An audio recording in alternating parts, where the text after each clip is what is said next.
everyone. For this day, we will continue our discussion with regards to the physical fitness together with the importance of physical fitness. So, what do we mean by importance? Once we talk about importance, it refers on the essence or kung ano ba yung kahalagahan nito or mabuting dulot ng physical fitness into our daily lives. So, let us discuss why do we need to undergo or why do we need to do certain physical fitness for our daily lives? So let's continue with our discussion.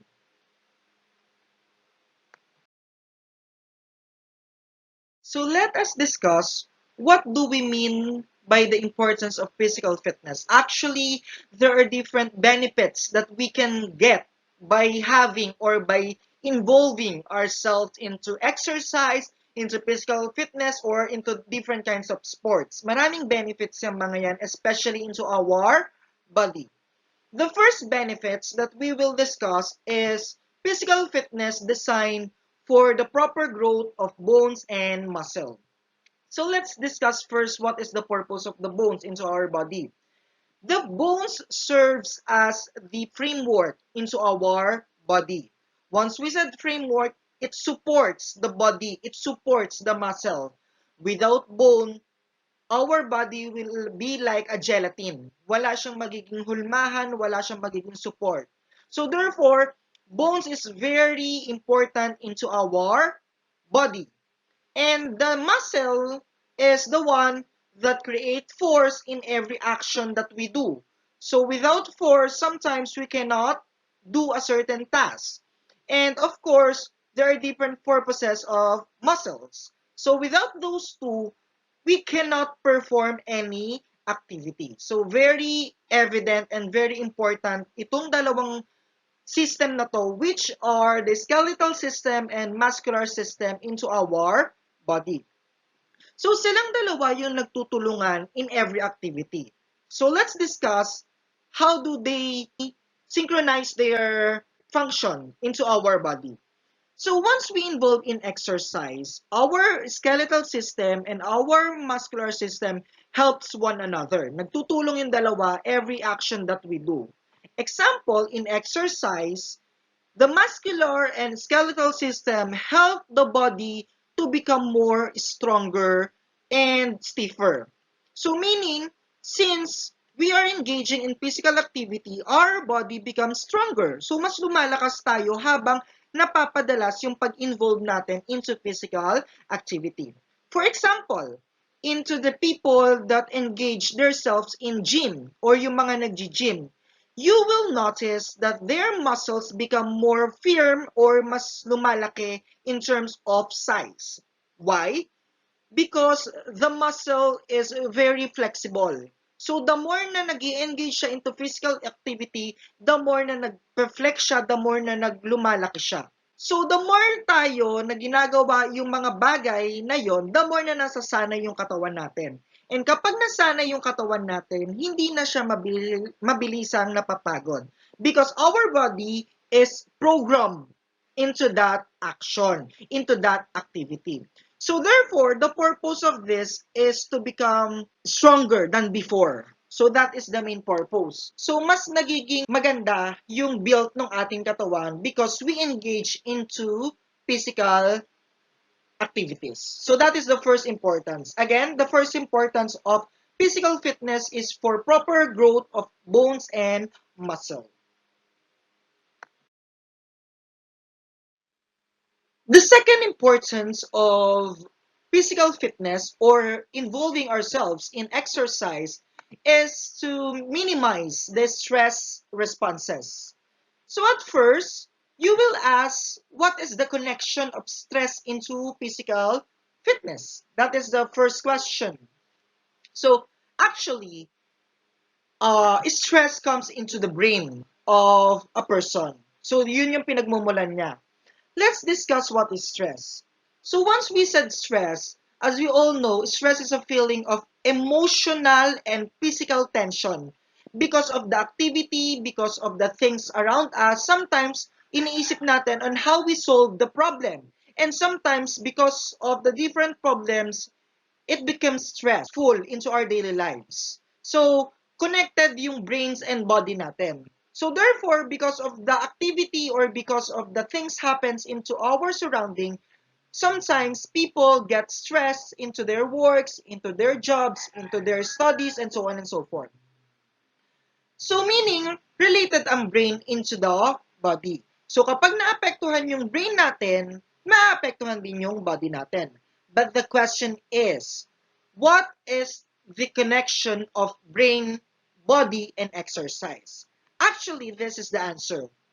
Once na nag-exercise tayo, our body create the endorphins. Once we said endorphins, these are the chemicals that produced by our body to relieve stress.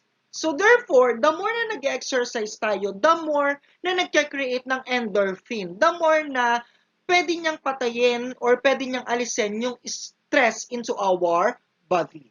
So therefore, that is the main purpose of exercise into our body. It creates endorphin which serves to kill the stress into our body and brain. So again, or the second importance of the physical fitness is to minimize the stress and anxiety into our body. The third importance of physical fitness or involving in exercise is to maintain proper body weight. So therefore, combining exercise with a healthy diet is more effective way to lose than depending on calorie restriction alone. This example can be seen into the people who weigh much compared to others. Sometimes, may mga matataba na nagbabawas or gusto nila magpapayat, and then, since gusto nila magpapayat, they lessen the food that they eat. It's a good point, yes, but then again, if they will involve themselves into exercise and into physical fitness, it is much effective. Mas magiging maganda yung program nila at mas mabilis yung effect into our body. So therefore, mas mapapabilis yung pagbawas ng timbang nila. And as you all know, the more na kumikilos or the more that we do action into certain situation, the more that our body needs energy. So therefore, dito papasok yung metabolism. And what do we mean by metabolism? So once we talk about metabolism, it is how does the food that we eat convert into food. Example, kumain tayo ng rice. That particular rice can transform into energy. So that is what we call metabolism. The transfer or the transformation of the food into energy or the conversion of the food into energy. So therefore, the more we engage in physical fitness, the more na kinakailangan ng body natin ng energy.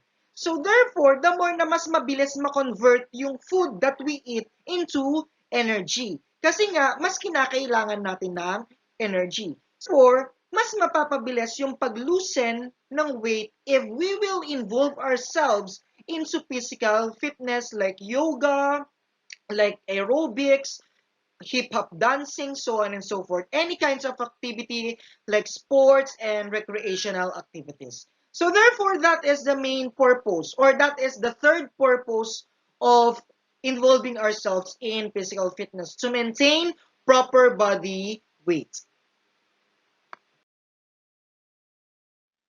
The fourth importance of physical fitness is to prevent heart ailment. So once we said heart ailment, those are the different diseases that refers into our heart. As we all know, our heart is the one that supplies oxygen into our body. But what is the relevance or importance and connection of our heart into the exercise? So this is the answer for that.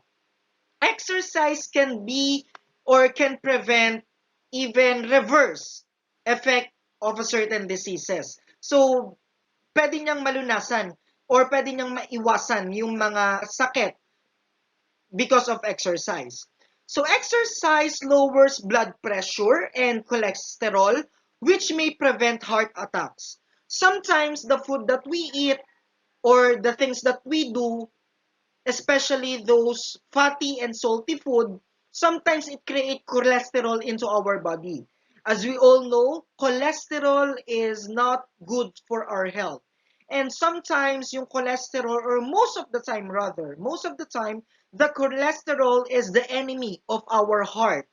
The more na mas marami tayong cholesterol into our body, the bigger the chance that we might have a certain disease like heart attack or heart failure or heart ailments.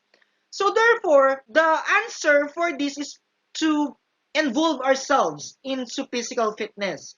Because the more na nag-engage tayo in physical activity, the more na nawawala yung mga cholesterol na yon, the more na nabe-burn yung mga fats. And so, the more na mas less yung ating involvement into heart failures kapag wala tayong masyadong cholesterol into our body.